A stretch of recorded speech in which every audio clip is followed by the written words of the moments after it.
Ang kwentong ito ay hango sa totoong buhay. Karanasan ito ni Nomer. Taong 1978. Paningayan, Antique.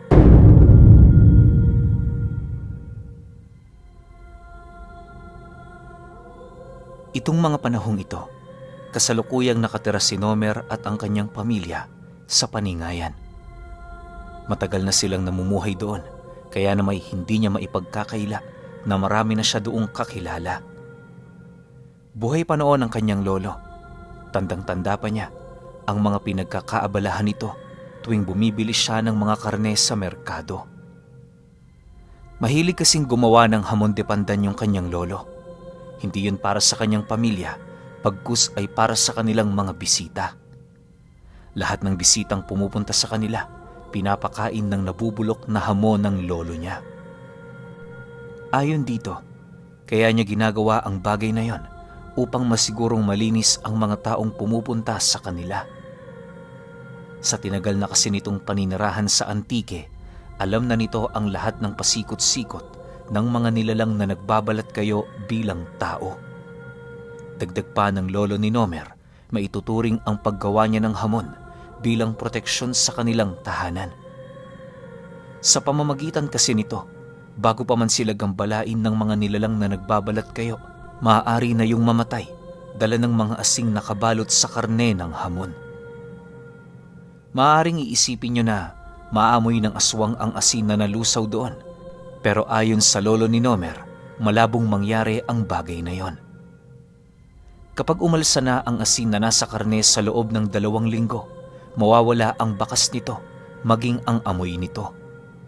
Kumbaga, aakalain ng mga aswang na isa lamang yung ordinaryong nabubulok na karne. Konting description lang sa hamon na ito. Binubuo yon ng karne ng baboy, asin, at asukal na maskobado. Paghalu-haluin mo lang ang mga ito, tapos iiwan mo ito sa isang sisidlan sa loob ng 2 linggo. Matapos yan, hahanguin mo ito, sabay sabit nito sa itaas ng inyong kusina kung saan kayo nagluluto. Ang usok na bumabalot doon ang magbibigay ng proteksyon sa karne upang hindi yun basta-bastang mabubulok. Mas maraming uod na bumabalot sa karning yon, mas katakam-takam ito para sa mga aswang. Siyempre, bago nila ito inihahanda, nililinisan muna nila ito. Kapag medyo kilala na nila ang bisita, piniprito nila ito o hindi naman kaya'y ginagawang adobo. Kapag naman bago sa paningin nila ang bisita, nilaga lang, sapat na rito. Sa halos ilang taong pagpapakain ng lolo ni Nomer sa mga taong bumibisita sa kanilang pamamahay, 20 na sa mga ito ang namatay. Ayon sa kanyang lolo, paniguradong aswang ito dahil sa pagkalaso nito sa hamon na kanilang pinakain. Hindi naman sila nagsisisi sa kanilang ginawa, lalo pat itinuturing din nilang mga peste ang mga aswang. Dagdag pa ng lolo niya na, dahil sa ganun nilang pag-uugali, kaya't madalang lamang silang magkaroon ng bisita sa kanilang bahay. Sa pagsapit ng taong ito, magbabandang Hulyo kung hindi nagkakamali si Nomer, meron noong naganap na handaan sa baryo. Bawat bahay na naninirahan doon, kanya-kanyang handa ng mga pagkaing ipapatikim nila sa mga dayo, maging sa kanilang mga kababaryo. Dahil sa wala naman silang gaanong pambili, kung kaya't naisipan ng kanyang lolo na gumawa na lamang ng hamon de pandan. Nag-imbakyaw ng ganoong hamon sa pamamagitan ng paghingi nito ng mga tira-tirang karne sa mga pamilyang may kaya sa buhay. Noong una hindi pa yun pinapansin ni Nomer, subalit nang mapansin niyang napakarami nitong gagawing hamon, doon na siya nag-umpisang magtanong doon. Lo? Bakit naman ang dami niyan? Sino naman ang pakakainin mo niyan? Nagtatakang tanong ni Nomer sa matanda. Nang marinig naman yon ng lolo niya, napatingin lang naman yun sa kanya habang sumasagot ng, Hindi mo ba alam kung ano ang okasyon sa susunod na buwan? Baka nakakalimot ka. Hunyo ang pagpaparamdam dito sa atin ng mga aswang. Ano ang gagawin ko? Bukas palad silang tatanggapin dito. Dahil sa sinabi ng matanda, hindi na nagawang makasagot ni Nomer. Minabuti na lamang niyang huwag itong pansinin, gawa ng kapag kinulit niya pa ito, paniguradong mag-aaway lamang silang dalawa. Makalipas lamang ang ilang minutong pagmamasid, nagdesisyon na siyang lumabas sa kanilang bahay. Habang naglalakad siya sa baryo, agad naman siyang sinalubong ng kanyang mga kaibigan na merong bitbit na iba't ibang putahe. May dala-dala rin yung inumin kung kaya't noong mismong gabi, nagsaya sila sa pamamagitan ng pagpapakalasing. Habang nagpapakalunod sa alak itong si Nomer, abalang-abala naman ang lolo niya sa paggawa ng hamon. Kinabukasan, pagising niya, nadatnan niya yung isinasalansan sa labas ng kanilang bahay ang mga ginawa nitong hamon de pandan. Pagtitigan naman nilang dalawa, dahan-dahan naman niya yung nilapitan para tingnan ang mga gawa nito. Dahil sa wala silang ulam noong mismong araw, kumuha siya ng mga karneng ibinabad nito sa asin para gawing ulam. Hindi naman nagreklamo ang matanda, lalo pat maglilimang kilo din naman ang nagawa nito. Makalipas pa ang ilang minuto, habang nag-aalmusal sila, muli niyang kinausap ang lolo niya ukol sa pinaniniwalaan nitong buwan ng mga aswang. Nang marinig naman ito ang kanyang sinabi, bakas sa pagmumukha nito ang animoy labis nitong pagkairita ukol sa bagay na tinanong niya. Maya-maya pa, minabuti naman itong ipagpatuloy ang pagkain kaysa makipag-usap sa kanya. Pagtayo nito, inabisuhan siya nitong huwag magsasalita ng ganoong bagay, lalo na pag nasa harap ng anak niya. Dahil sa sinabi ng matanda, wala naman siyang nagawa kundi ang manatiling tahimik. Sa pagsapit ng gabi, habang nakaupo siya sa labas ng kanilang bahay, nagmamasid ng kabilugan ng buwan, napansin naman niya ang pag-upo ng lolo niya sa tabi niya. Habang pinagmamasdan nila noon ang paligid, unti-unti naman yung nagkwento sa kanya ukol sa mga bagay na kinakailangan nitong malaman. Para sa matanda, masyado pang bata itong si Nomer para makaunawa. Inilahad din ito sa kanya na hindi biro ang mga panahong yon, kung kaya't para masiguro ang kanilang kaligtasan, kinakailangan nila yung paghandaan. Alam mo, Nomer, hindi lang ako ang naniniwala ng tungkol sa paparating na buwan. Mas mainam na tayo'y maghanda kesa na may magpabaya. Ika nga ng karamihan, mas mainam na umiwas hanggat maaari. Wika ng lolo niya. Matapos nitong makapagsalita, agad naman itong nilapitan ang mga itinago nitong karne.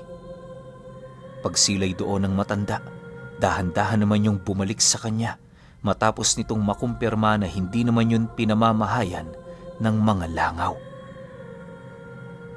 Lumipas pa ang mga araw, mas lalong naging abala sila sa kanilang lugar. Si Nomer noon, kung ano-ano na ang diskarte sa buhay, mairaos lamang ang kanyang pamilya, maging ang lolo niya. Sa pagsapit ng unang linggo ng sumunod na buwan, paisa-isa nang pinausukan ng matanda ang binabad nitong hamon de pandan. Sa sobrang dami ng karning naroon sa kanilang kusina, halos hindi na nila alam kung papaano pa makapagluto ng maayos. Iniiwasan naman nilang magreklamo sa ginagawa ng kanyang lolo nang sa gayoy makaiwas sa gulo. Isang gabi, matapos nilang kumain ng hapunan, agad naman silang natigilan nang biglang inihipan ng matanda ang gasera na nasa lamesa. Nang akmang magsasalita na itong si Nomer, agad naman siya nitong pinatahimik na para bang meron yung pinakikiramdaman. Dahan-dahan silang sumilay sa labas at nang masipat na niya ang gilid ng kalsada, doon niya nasilayan ang tatlong babaeng nakatingin sa bahay nila. Nanlilisik ang mga mata nito habang maiging pinagmamasdan ng pintuan ng kanilang tahanan. Maya-maya pa, bigla naman yung naglakad papalayo at kasabay nito ang pagpansin ni Nomer sa animoy hindi pangkaraniwan nitong lakad. Nang makalayo na yon sa kanilang tahanan, dahan-dahan naman siyang nilapitan ng lolo niya habang pabulong itong nagwiwika sa kanya ng, Yon ang una sa mga tagapagmasid nila. Sa mga susunod na araw, mas marami pa sila ditong bibisita. Huwag mong hahayaang may lumabas sa anak mo ng 10 oras.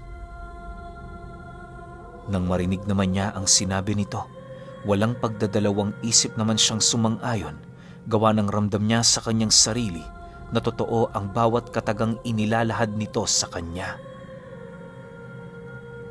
Sa pagsapit ng umaga, pag-alis niya sa bahay nila, doon bumungad sa kanya ang iilang mga panauhin na bagong-bago lamang sa kanyang paningin. Taliwas sa mga kakilala niya sa baryo, napakasensitibo ng mga taong yon. Yung tipong hindi mo pa yon kinakausap, agad na bubungad sa'yo, ang halos hindi nito maipintang pagmumuka. Ang labis pang ipinagtataka noon ni Nomer, tila bang noong mga araw na yon, napakarami ng dayo sa kanilang lugar. Hindi naman yun pinapansin ng mga kakilala nila na para bang normal na sa kanila ang pagbisita ng mga ito. Dahil dito, minabuti na muna niya yung ipagsawalang bahala sa paniniwalang baka nag-iisip lang siya ng kung ano-ano. Matapos ang kanyang maghapong trabaho, nadatnan niya ang bahay nila na merong mga bisitang nagsisipunta. Pagpasok niya sa loob, bumungad ang lolo niyang abalang-abala sa paglalaga ng hamon de pandan. Nang akmang makikipag-usap na siya rito, agad naman siya nitong inabisuhan na magpatay mali siya lang. Dagdag pa ng lolo niya, pagkatuunan niya ng pansin ng mga anak niya, lalo pat napapaligiran sila ng mga aswang. Hindi maganda kung magpapagala-gala ang mga ito, gawa ng malingat lang sila sandali, paniguradong hindi na nila yon makikita pa. Nang marinig naman niya ang sinabi ng kanyang lolo, agad naman niyang tinipon sa isang silid ang kanyang mag-iina. Upang masigurong walang makakalabas at makakapasok dito, tinrangka niya ang pinto gamit ang pangunahing kandado ng kanilang bahay. Hindi niya din yun binuksan hanggat hindi pa nakakaalis ang mga di nila inaasahang bisita. Habang kinakausap niya ang mga ito, bakas sa pagmumukha ng mga nilalang na yon, ang animoy pakikisalamuhang aso. Si Nomer noon, panay lang ang pagtitimpi, gawa ng hindi niya talaga nagugustuhan ang pang-iistorbong ginagawa ng mga ito. Makalipas pa ang ilang minuto, paghain ng matanda sa nilaga nitong hamon, agad naman yung nilantaka ng mga taong yon na parabang ilang araw itong hindi kumain. Halos segundo lang noon ang naging pagitan matapos nilang maubos ang mga hamong inihanda ng matanda.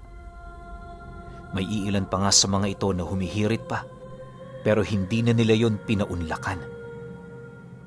Maya-maya pa, matapos kumain ng mga ito, agad naman yung nagsitayo habang paisa-isang naglalakad papalabas ng bahay. Pagdating nila sa bakuran, may hinahon namang nagpaalam ang mga nilalang na aalis na. Bago lumisan ang mga panauhing yon, muli itong inimbitahan ng kanyang lolo na bumalik kung meron yung pagkakataon. Maraming salamat ho sa pagkaing inihanda ninyo sa amin. Ubod ho yun ang sarap. Sana sa uulitin, ganun ulit ang inyong ihahanda. Sige ho, mauna na kami. Wika ng isa sa mga nagbabalat kayong nilalang. Nang marinig naman yon ng lolo niya, pilit naman yung ngumisi pagpapakitang tao sa mga ito. Maya-maya pa, mahinahong sumagot naman yun dito ng, Walang problema. Kahit anong oras, bukas ang bahay ko para sa inyo. Mag-iingat kayo pa uwi, ha? Maraming hindi kaaya-ayang demonyo sa lugar na ito. Kasabay ng pagwika ng matanda ay ang pagrinig naman nila ng paghagikgikan ng iilan sa mga nilalang. Hindi naglaon, nag-umpisa na ring maglakad papalayo ang mga yon hanggang sa tuluyan na itong maglaho sa kanilang mga paningin. Pagbalik ng katahimikan sa paligid, dali-dali naman silang pumasok sa kanilang bahay para itrangka ito. Tinapon din nila ang mga pinagkainan ng mga taong pinaghihinalaan nila na mga aswang. Maniwala kayo o hindi, pagsilay ni Nomer sa mga platong pinagkainan nito, doon bumungad sa kanya ang mga malalapot nitong itim na laway. Napakabaho rin ng laway na yon, na para yung pinaghalong baho ng patay na daga at imburnal. Sa sobrang sulasok ng amoy nito, halos hindi napigilang magsuka ng kanyang asawa matapos itong malanghap. Sa paglalim ng gabi, nanatili silang nakikiramdam sa paligid. Hindi muna sila noon nagpahinga, gawa ng ayon sa lolo niya, mas magiging matindi ang pagpaparamdam ng mga aswang bago sumapit ang hating gabi. Dahil dito, minabuti ni Nomer na manatiling gising para masaksihan ang mga bagay na yon. Habang nagmamasid sila sa isang maliit na siwang, wala naman silang napapansing kakaiba sa paligid. Hindi naglaon, bigla namang nanlaki ang kanyang mga mata nang masipat niya ang iilang mga panauhing naglalakad sa tabi ng kalsada. Unti-unting lumuluha ng malalapot na likido ang mga ito na siya namang bumalot sa kabuuan ng kanilang katawan. Pagkintab ng mga ito habang nasisinaga ng buwan, dahan-dahan namang nagsiunat ang kanilang mga buto hanggang sa nakaya na nitong maglakad ng patuwad. Ayon kay Nomer, na habang pinagmamasdan niya ang mga nilalang na yon, labis-labis na takot ang kanyang nararamdaman. Bagaman siya ay nagmamasid lamang, hindi niya maipagkakaila ang taglay nitong bilis at lakas pagdating sa pakikipagpatayan. Maya-maya pa, muling bumalik ang mga aswang, bitbit ang isang batang babaeng panayang pagpupumiglas. Ang mga sumunod na dala ng kasama nito, kung hindi tulala, bumubula na ang bibig. Dahil dito, hindi naman niya maiwasang tingnan ang kanyang mga anak sa takot na baka mabiktima yon ng mga nilalang. Sa pagpapatuloy ng kanilang pagmamasid, inilahad ng lolo niya na sa kanilang lugar, walang albularyo ang may kakayahang sugpuin ng mga salot na taon-taong bumibisita sa kanilang baryo. Ilang beses na din kasi yung tinangkang patayin ng mga albularyo, pero lahat ng mga nag-aklas pinatay ng mga aswang. Magmula noon, kahit isa sa kanila, wala nang naglakas loob para kaharapin ng mga nilalang na yon. Ang tanging nagawa nila, payuhan ang kanilang mga kababaryo ukol sa mga kinakailangan nitong gawin. Subalit dahil sa tigas ng ulo ng iilan, kung kaya't nagawa pa rin silang mabiktima ng mga aswang sa kabila ng pagpapayo ng mga taong may alam pagdating sa lihim na karunungan. Naniniwala din ang kanyang lolo na mas mainam na wag na lamang kumprontahin ang mga nilalang na yon para wala nang mapahamak. Lumipas ang gabing yon. Napag-alaman ni Nomer na ang mga batang kinuha ng mga aswang ay ang mga anak ng kanilang kapitbahay. Kaya nila yun nalaman dahil sa maaga pang tumungo roon ng albularyo para tingnan ang mga ito. Matapos yung lapatan ng gamot sa katawan, agad din namang namatay ang katawang lupa nito hanggang sa unti-unti na yung naging katawan ng saging. Halos gulat na gulat naman ang mga taong nakasaksi sa pangyayaring yon, gawa ng ang buong akala nila para mabasag ang sabulag ng isang nilalang, kinakailangan itong ipadaan sa bintana ng bahay. Ayon sa albularyong tumingin dito, hindi na nila yon kailangan pang gawin, gawa ng hindi naman balbal ang sumasalakay sa kanilang lugar. Maaaring may kakayahan lang yon ng balbal pero hindi puro ang abilidad nito. Dagdag pa ng albularyo, yon ang isang bagay na nagpapahirap sa kanila dahil sa hindi nila mawari kung ano ang eksaktong abilidad ng kanilang mga kalaban. Matapos nitong mailahad ang tungkol sa mga nangyari, wala naman yung ibang sinisi kundi ang magulang ng biktima. Naniniwala ito na dahil sa kapabayaan nito kung kaya't nangyari ang bagay na yon. Nang marinig naman yon ng mga taong nakikiusyoso sa lugar, paisa-isa naman yung nagsialisan para sundin ang nais mangyari ng albularyo. Maya-maya pa, nang iilan na lamang silang natira, inabisuhan sila ng albularyo ukol sa pagdating ng mga mersenaryong hinihingian ito ng tulong. Basta sundin niyo ang mga sinasabi ko. Walang mangyayari sa inyong pamilya. Magpakatatag kayo. Ilang araw na lang ang kinakailangan nating hintayin para mapalayas ang mga salot na ito. Sa ngayon, kinakailangan ko ng inyong tulong. Hanggat maaari, huwag niyo sanang ikakalat ang tungkol sa pagdating ng mga mersenaryo.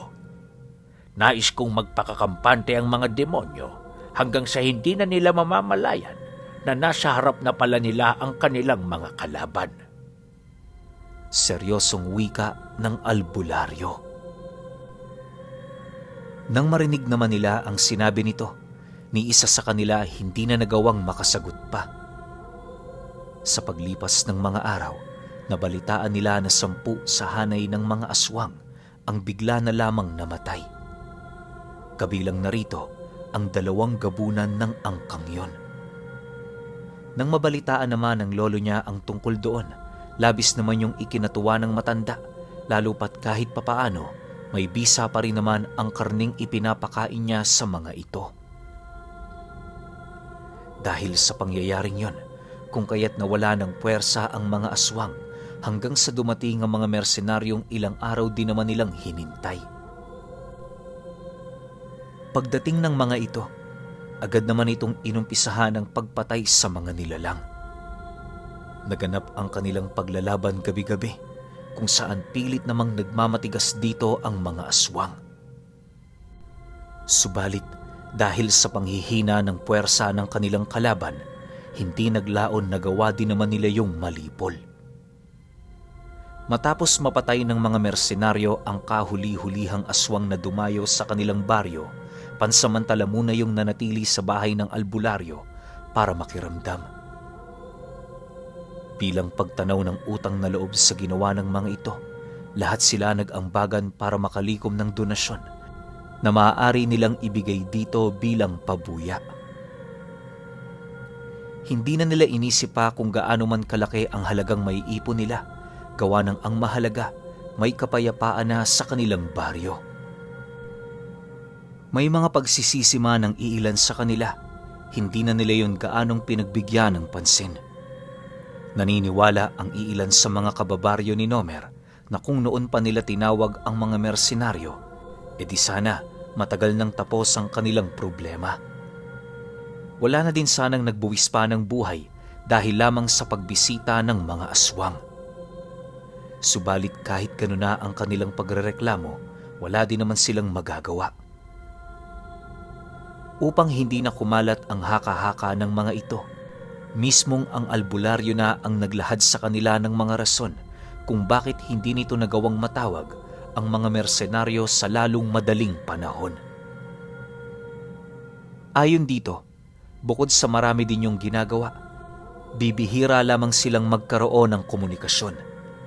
Dagdag pa nito na kaya niya yun natawag dahil sa may isa doong naghanap rin sa kanya. Matapos naman yung marinig ng kanilang mga kakilala, doon na natuldukan ang mga iniisip nila. Lumipas pa ang mga buwan, naging maayos naman ang lahat. Ganun pa rin naman ang nangyari, kahit alam nilang hindi na babalik ang mga aswang, patuloy pa rin namang gumagawa ng hamon ang lolo niya. Hinayaan naman nila ito sa ginagawa nito, lalo pat alam din nilang isa yon sa mga libangan ng matanda. Habang patagal ng patagal ang paggawa nito ng hamon, unti-unti namang napapansin ni Nomer na inihahanda na yon ng kanyang lolo para sa kanilang pamilya. Dahil dito, hindi naman niya maiwasang matuwa, lalo pat malaking tulong yon para sa kanila. Pero alam niyo ba, na kahit natigil na ang pagpaparamdam ng mga aswang, hindi pa rin malimot-limot ni Nomer ang ginagawa ng lolo niyang lason sa mga aswang na kung tawagin ay Hamon de Pandan.